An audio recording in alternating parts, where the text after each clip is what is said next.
आज का दौर ऐसा है जहां किसी कंपनी की पहचान सिर्फ उसके प्रोडक्ट्स, सर्विसेज या एडवर्टाइजिंग से नहीं बनती, बल्कि सोशल मीडिया पर उसकी प्रेजेंस उसे असली शेप देती है। पहले ब्रांड्स अपने कस्टमर्स तक पहुंचने के लिए बड़े कैंपेन्स और महंगे विज्ञापनों पर निर्भर रहते थे, लेकिन अब एक छोटी सी पोस्ट, एक ऑनेस्ट रिव्यू या एक वायरल कंप्लेंट भी ब्रांड की रेपुटेशन को रातों रात बदल सकती है। सोशल मीडिया ने कंपनियों के लिए एक तरह का ओपन प्लेग्राउंड बना दिया है, जहां हर कदम पर ट्रांसपेरेंसी, एंगेजमेंट और क्विक रिस्पॉन्स की एक्सपेक्टेशन होती है। कंपनी चाहे कितनी भी बड़ी या छोटी क्यों ना हो, उसकी ऑनलाइन इमेज अब उसकी ग्रोथ पर सीधा असर डालती है।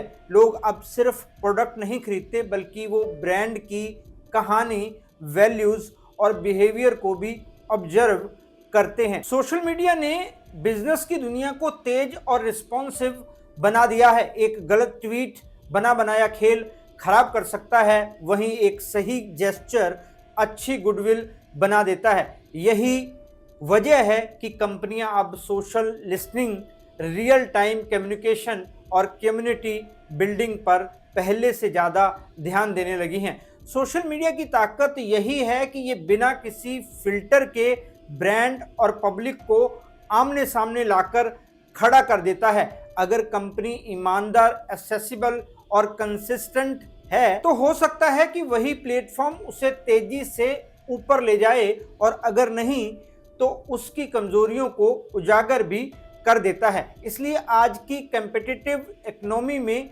किसी कंपनी के लिए सोशल मीडिया सिर्फ एक ऑप्शन नहीं, बल्कि सर्वाइवल और सक्सेस दोनों का सेंट्रल टूल बन चुका है।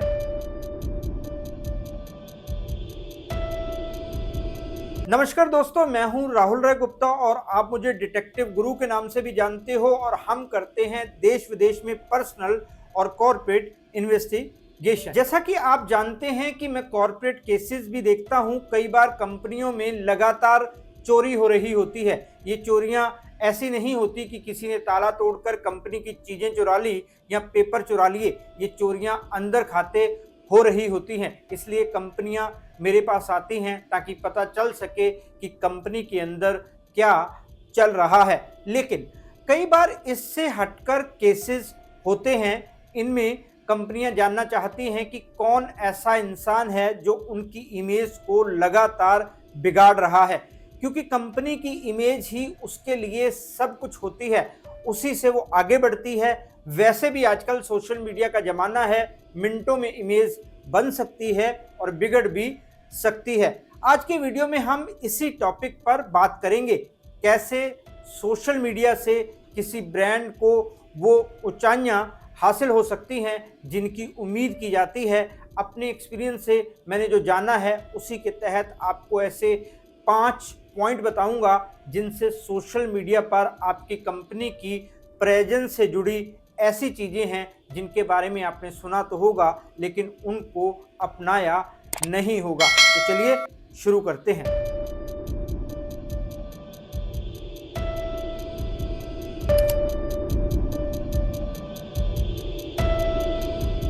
किसी भी कंपनी की ऑनलाइन इमेज आज उसके ब्रांड ग्रोथ को जितना गहरे लेवल पर प्रभावित करती है, उतना असर शायद किसी और मीडिया का होता है। ये रिश्ता सुपरफिशियल नहीं बल्कि मल्टी लेयर्ड है। यहाँ विजिबिलिटी, परसेप्शन और एंगेजमेंट मिलकर तय करते हैं कि एक ब्रांड आगे बढ़ेगा या फिर भीड़ में खो जाएगा।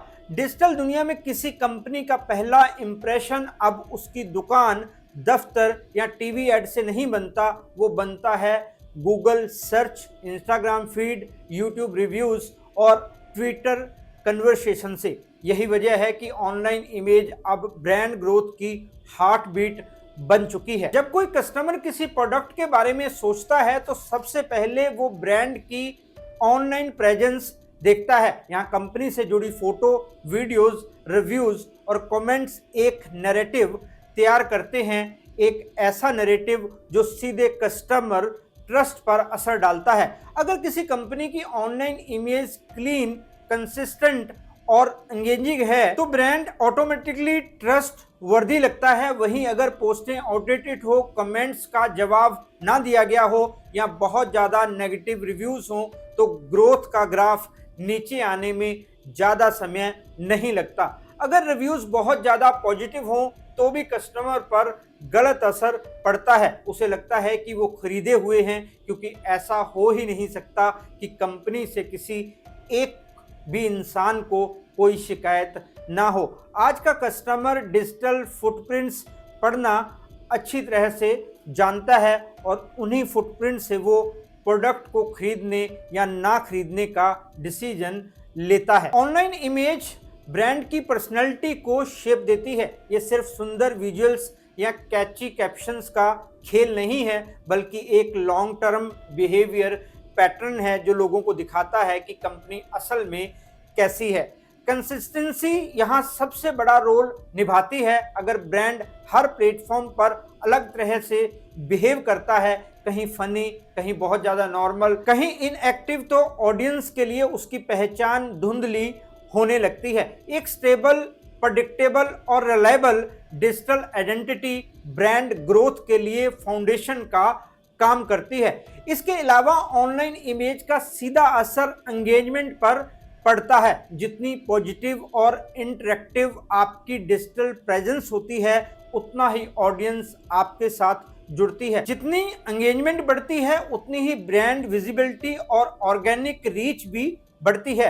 एल्गोरिदम्स भी उसी कंटेंट को पुश करते हैं जिसे लोग जेन्युइन तरीके से कंज्यूम और रिएक्ट कर रहे हों। इसका मतलब है कि ऑनलाइन इमेज सिर्फ परसेप्शन नहीं बनाती, बल्कि प्लेटफॉर्म मैकेनिक्स के जरिए ग्रोथ को तेज भी करती है। ब्रांड ग्रोथ का एक और छिपा हुआ पहलू है ऑनलाइन क्रेडिबिलिटी।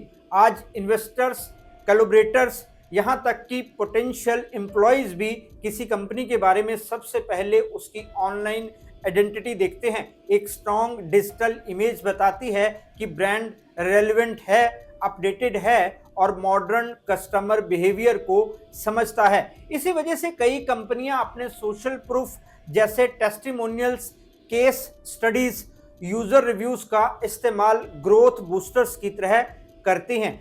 सबसे मजबूत कनेक्शन वही बनता है यहाँ ब्रांड ट्रांसपेरेंसी दिखाता है। लोग अब परफेक्ट ब्रांड्स पर ट्रस्ट नहीं करते, बल्कि ऑनेस्ट ब्रांड्स पर भरोसा करते हैं। जब कोई कंपनी ओपनली अपनी मिस्टेक्स एक्सेप्ट करती है, फीडबैक को एड्रेस करती है और लगातार सुधार दिखाती है, तो उसकी ऑनलाइन गुडविल तेजी से बढ़ती है। ऑनलाइन इमेज और ब्रांड ग्रोथ एक दूसरे के लिए फ्यूल की तरह है। एक मजबूत हो तो दूसरा तेजी से बढ़ता है और एक कमजोर तो दूसरा रुकने लगता है। डिजिटल युग में ये रिश्ता अब ऑप्शनल नहीं, बल्कि सर्वाइवल स्ट्रेटजी बन चुका है।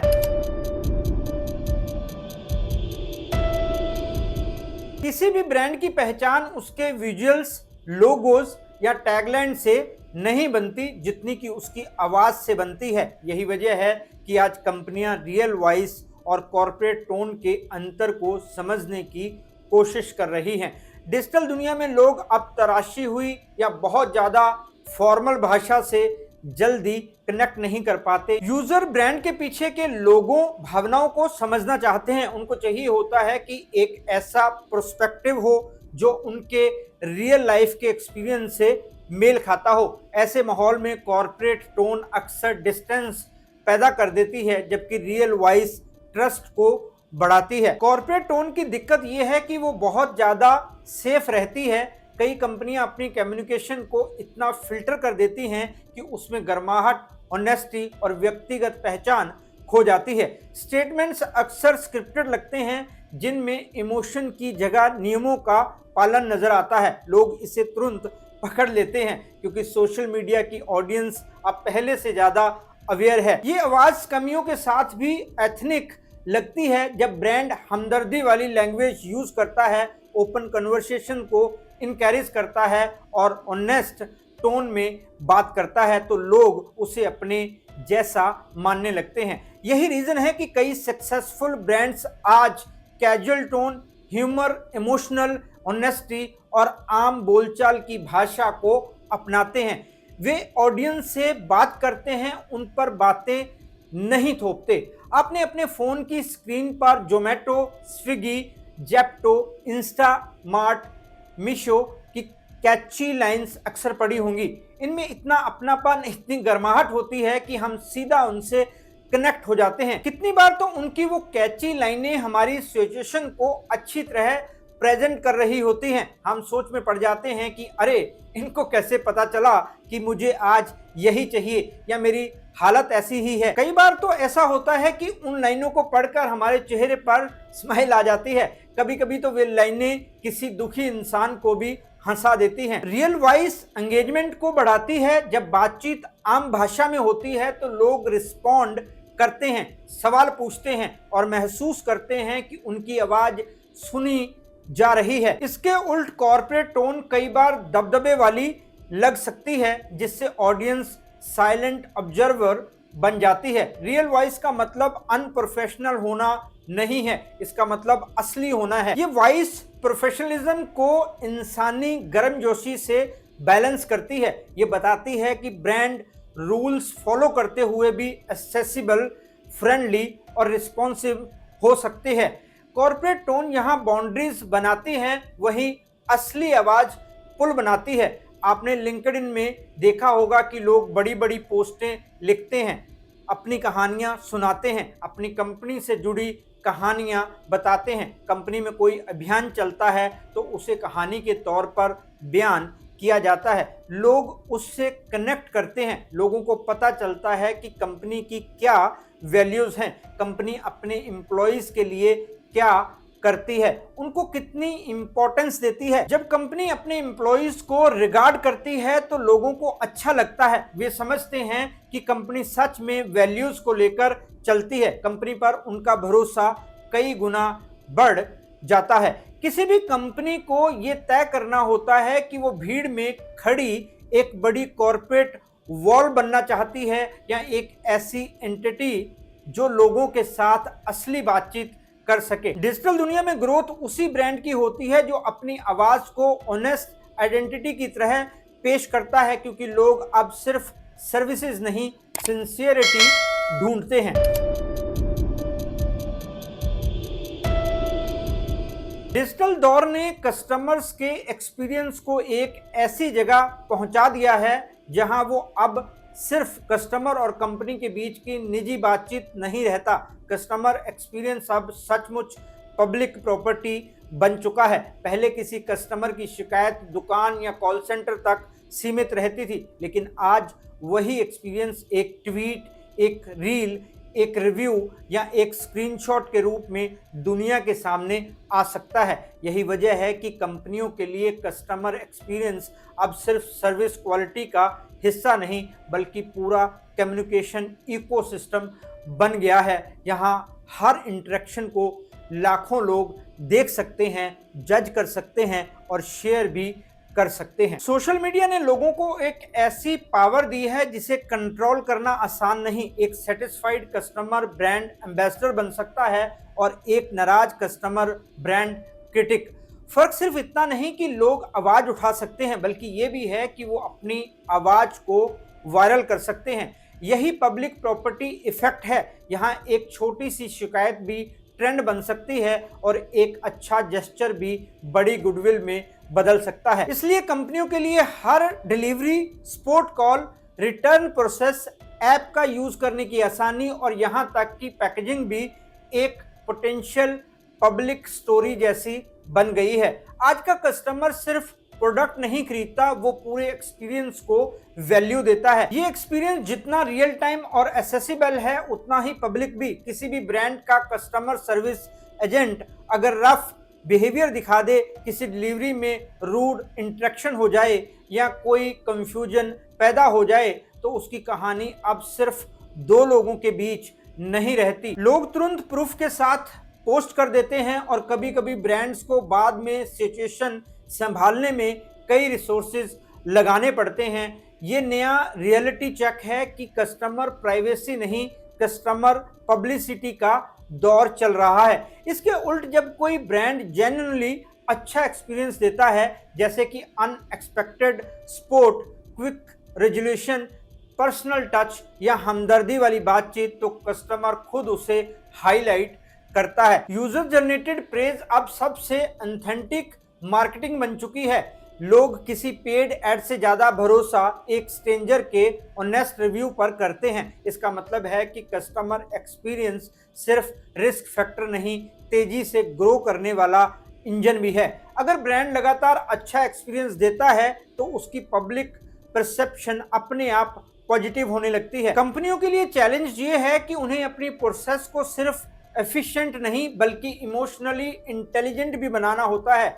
कस्टमर्स को लगता है कि अगर उन्हें रिस्पेक्ट, क्लियरिटी और फेयरनेस मिली है तो ब्रांड ट्रस्टवर्दी है। वहीं एक खराब एक्सपीरियंस ये मैसेज देता है कि ब्रांड कस्टमर सेंट्रिक नहीं है। ये परसेप्शन पूरी तरह पब्लिक डोमेन में तय होती है, क्योंकि लोग बैक स्टेज नहीं देखते, वो सिर्फ आउटकम देखते हैं। इसी पब्लिक नेचर की वजह से ब्रांड को अब प्रोएक्टिव होना पड़ता है। उन्हें कंप्लेंट्स का जवाब फास्ट देना पड़ता है, ऐसी लैंग्वेज से बचना पड़ता है जो लोगों को खराब लग सकती है। हर इंटरेक्शन में हमदर्दी वाली अप्रोच अपनानी पड़ती है, क्योंकि कोई नहीं जानता कि कौन सी चैट, कौन सी कॉल, कौन सा मैसेज कब वायरल हो जाए। कस्टमर एक्सपीरियंस आज सिर्फ सेवा नहीं बल्कि एक पब्लिक परफॉर्मेंस है। इस परफॉर्मेंस में हर ब्रांड का रिपोर्ट कार्ड जनता के हाथ में है। जो कंपनी इस सच्चाई को समझ लेती है और ग्राहक को डिग्निटी के साथ ट्रीट करती है, वही टिकती है और आगे बढ़ती है। किसी कंपनी की सक्सेस अब किसी एक चीज पर निर्भर नहीं रहती। ये एक ऐसी 360 डिग्री स्ट्रेटजी बन चुकी है जो कंटेंट क्रिएशन से शुरू होकर क्राइसिस मैनेजमेंट तक फैली होती है। डिजिटल स्पेस इतना डायनेमिक है कि ब्रांड को हर वक्त तैयार रहना पड़ता है, कंटेंट से लेकर कम्युनिकेशन तक और गलतफहमी से लेकर बड़े विवादों तक। यही कारण है कि आज कंपनियां अपनी रणनीति को मल्टी लेयर्ड बनाती हैं ताकि वो ऑडियंस की एक्सपेक्टेशंस को भी पूरा कर सके और अचानक आने वाली चुनौतियों से भी निपट सके। कंटेंट स्ट्रेटजी किसी भी ब्रांड की बैकबोन होती है। ये सिर्फ दूसरों को खुश करने वाली या फैंसी वीडियोस बनाने का काम नहीं है। कंटेंट का असली मकसद ये होता है कि वो ब्रांड की आवाज़ को रिफ्लेक्ट करे, ऑडियंस को वैल्यू दे और बातचीत को नेचुरल तरीके से आगे बढ़ाए। कंपनियों को ये तय करना होता है कि वो एजुकेशनल कंटेंट बनाएंगी, इंस्पिरेशनल स्टोरीज शेयर करेंगी, बिहाइंड द सीन्स दिखाएंगी या यूजर जनरेटेड कंटेंट को हाईलाइट करेंगी। यहाँ कंसिस्टेंसी सबसे इंपॉर्टेंट रोल प्ले करती है। रेगुलर अपडेट्स, थॉटफुल मैसेजिंग और ऑथेंटिक स्टोरी टेलिंग एक ऐसी डिजिटल आइडेंटिटी तैयार करते हैं जिससे लोग जुड़ा हुआ महसूस करते हैं। लेकिन स्ट्रेटजी सिर्फ कंटेंट पर खत्म नहीं होती, एंगेजमेंट भी उतनी ही क्रिटिकल है। ऑडियंस के कमेंट्स, मैसेज और फीडबैक कंपनी के लिए रियल टाइम इनसाइट्स होते हैं और टाइम पर उनका जवाब देना ब्रांड की क्रेडिबिलिटी को बेटर बनाता है। सोशल लिसनिंग टूल्स का इस्तेमाल करके कंपनियां समझती हैं कि लोग क्या सोच रहे हैं, कहां कंफ्यूज हैं और कौन सा कंटेंट ज़्यादा बिजनेस जनरेट कर रहा है। ये एंगेजमेंट कनेक्शन का वो हिस्सा है जिसके बिना कोई भी डिजिटल प्रेजेंस अधूरी मानी जाती है। आज इन्फ्लुएंसर कोलैबोरेशंस इस रणनीति का इंपॉर्टेंट हिस्सा बन गए हैं। कंपनियां बहुत सोच समझकर चुनती हैं कि किस पर्सनैलिटी के साथ कोलैबोरेशन करनी है ताकि ब्रांड वैल्यूज और इन्फ्लुएंसर पर्सोना के बीच सही अलाइनमेंट बन सके। यह कोलैबोरेशन सिर्फ रीच बढ़ाने के लिए नहीं होता बल्कि ट्रस्ट ट्रांसफर के लिए होता है। लोग इन्फ्लुएंसर से जुड़ाव महसूस करते हैं और उनकी रिकमेंडेशन किसी भी ब्रांड की परसेप्शन को तेजी से बदल सकती है। पर डिजिटल दुनिया सिर्फ शांत पानी नहीं होता, कभी कभी इसमें तूफान भी उठते हैं। यहीं पर स्ट्रेटजी का दूसरा हिस्सा आता है जो है क्राइसिस मैनेजमेंट। एक गलत पोस्ट जवाब देने में देरी, खराब प्रोडक्ट एक्सपीरियंस या कोई वायरल कंप्लेंट कंपनी को मुश्किल में डाल सकती है। इसलिए स्मार्ट ब्रांड्स पहले से ही क्राइसिस प्लेबुक तैयार रखते हैं। इसमें बताया होता है कि किस तरह कम्युनिकेशन किया जाएगा, कौन स्पोक्स पर्सन होगा और किस तरह टोन मेंटेन करनी है और कैसे ट्रांसपेरेंसी कायम रखनी है। क्राइसिस के टाइम कॉर्पोरेट टोन अक्सर नुकसान करती है, जबकि ऑनेस्ट और रियल एक्नॉलेजमेंट डैमेज को काफी हद तक कंट्रोल कर लेती है। कई कंपनियां गलतियां होने पर एक्टिव मॉनिटरिंग शुरू करती हैं, हैशटैग्स ट्रैक करती हैं, सेंटिमेंट एनालिसिस समझती हैं और धीरे धीरे कन्वर्सेशन को पॉजिटिव डायरेक्शन में ले जाती हैं। क्राइसिस के बाद रिकवरी स्ट्रेटजी भी उतनी ही जरूरी है जैसे गुडविल जेस्चर्स, सुधरी हुई प्रोसेस या पब्लिक अपडेट्स के। कंपनी ने इस इशू से क्या सीखा, ये दिखाता है कि ब्रांड सिर्फ गलती मानता नहीं बल्कि उससे उबरता भी है। कंपनियां इस खुले, तेज और कभी कभी कठोर डिजिटल माहौल में सफल तभी हो पाती हैं जब वे कुछ बेसिक प्रिंसिपल्स को अपनाती हैं। सोशल मीडिया का दबाव सभी पर है, पर वहीं ब्रांड आगे निकलते हैं जो इसे सिर्फ प्रमोशन का प्लेटफॉर्म नहीं बल्कि रिलेशनशिप बिल्डिंग की जगह समझते हैं। यहां से समझना जरूरी है कि कंपनियां क्या करें, कैसे सोचें और कैसे ऑपरेट करें ताकि उनकी क्रेडिबिलिटी, गुडविल और ग्रोथ तीनों मजबूत बने रहें। तो दोस्तों, मैंने आपको 4 पॉइंट्स बताए कि किस तरह कंपनियां अपनी ब्रांड वैल्यू को बढ़ाने के लिए सोशल मीडिया का सहारा लेती हैं। पहले पॉइंट में मैंने बताया कि किस तरह आपकी कंपनी की ऑनलाइन इमेज आपके ब्रांड को आगे बढ़ाती है। दूसरे पॉइंट में हमने इस बारे में डिटेल में बात की कि आपको कंपनी को आगे ले जाने के लिए कॉर्पोरेट टोन से बचना होगा। सोशल मीडिया की पोस्टों में, आपके विज्ञापनों में वो दिखना चाहिए जो कंपनी असल में है। इसी को अगली आवाज कहा जाता है। तीसरे पॉइंट में मैंने बताया कि किस तरह कस्टमर का एक्सपीरियंस अब पब्लिक हो गया है। वो एक ऐसा डिजिटल फुटप्रिंट बन जाता है जिसे आप चाह कर भी मिटा नहीं सकते। इसलिए कस्टमर को अच्छा एक्सपीरियंस देना ही एकमात्र ऑप्शन है। चौथे पॉइंट में मैंने आपको कंपनियों की स्ट्रेटजी के बारे में बताया। कंपनियां अपने ब्रांड को आगे बढ़ाने के लिए किस तरह सोशल मीडिया यूज की स्ट्रेटजी बनाती हैं। अब मैं फटाफट आपको कुछ टिप्स देने जा रहा हूं कि आप अपनी कंपनी के लिए सोशल मीडिया का सही यूज कैसे करें। सबसे पहले आपको ऑथेंटिक कम्युनिकेशन अपनाना चाहिए। ऑडियंस अब पॉलिश्ड एड से ज्यादा उन मैसेजेस को महत्व देती है जो रियल और ऑनेस्ट हों। इसका मतलब प्रोफेशनल बाउंड्रीज छोड़ना नहीं है बल्कि अपनी बात ऐसी भाषा और टोन में कहना है जिसमें अपनापन और क्लियरिटी हो। ब्रांड को ऐसा लगना चाहिए कि उसके पीछे इंसान है, ना कि ऑटोमेटेड रिप्लाईज जो किसी मशीन ने दिए हैं। दूसरा ये कि आपको प्रोएक्टिव एंगेजमेंट पर ध्यान देना चाहिए। कमेंट्स, ट्वीट्स, रिव्यूज, ये सब मॉडर्न फीडबैक मैकेनिज्म्स हैं जो ब्रांड जल्दी, रिस्पेक्टफुली और लगातार जवाब देते हैं। वे लोगों के मन में ट्रस्ट पैदा करते हैं। देरी से दिए गए जवाब अक्सर नेगेटिव परसेप्शन बनाते हैं, जबकि टाइम पर एक्नॉलेजमेंट कस्टमर रिस्पेक्ट को बढ़ाती है। तीसरा सुझाव ये है कि आपको कंटेंट स्ट्रेटजी को डिसिप्लिन के तरीके से चलाना होगा। रैंडम पोस्टिंग अब काम नहीं करती। आपको ये तय करना चाहिए कि आप किस तरह की कहानी सुना रहे हैं, किस ऑडियंस को टारगेट कर रहे हैं। क्वालिटीज, विजुअल्स, मीनिंगफुल कैप्शंस और यूजर सेंट्रिक कंटेंट एक भरोसेमंद डिजिटल आइडेंटिटी बनते हैं।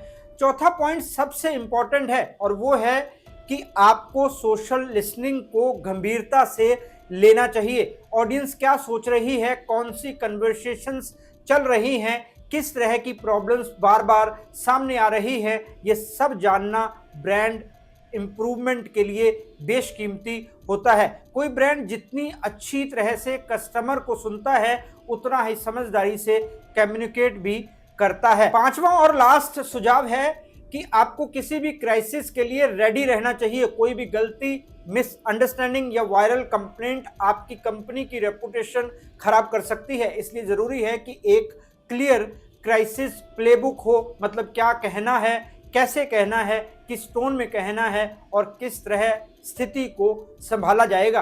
क्राइसिस के समय ट्रांसपेरेंसी और मैच्योरिटी सबसे ज़्यादा काम आते हैं। आपको सोशल मीडिया को सिर्फ प्रमोशन टूल नहीं बल्कि रिलेशनशिप इकोसिस्टम की तरह देखना होगा। ऑडियंस को वैल्यू दें, उन्हें ये महसूस कराएं कि आप उनकी बात सुन रहे हैं। हर इंटरेक्शन में रिस्पेक्ट दिखाएं। अगर आप इन प्रिंसिपल्स को अपनाते हैं, आप इस कॉम्पिटिटिव डिजिटल स्पेस में सिर्फ सर्वाइव नहीं करते बल्कि एक मिसाल बन जाते हैं। दोस्तों, आप अपनी कंपनी के लिए कौन सी स्ट्रेटजी अपनाते हैं, मुझे कमेंट करके ज़रूर बताएं। मैं तो इतना ही कहूँगा कि आप ऐसी स्ट्रेटजी अपनाएं जिससे आप कंपनी और एम्प्लॉयज़ दोनों का अच्छे से ख्याल रख सके। ये वीडियो आपको कैसा लगा, इस बारे में अपना ओपिनियन जरूर दे। इस वीडियो में इतना ही। मैं आपसे फिर रूबरू होता हूँ जानकारी से भरपूर एक और वीडियो में। तब तक के लिए अपना और अपने परिवार का ख्याल रखें। खुश रहे, मस्त रहे। जय हिंद। डिटेक्टिव गुरु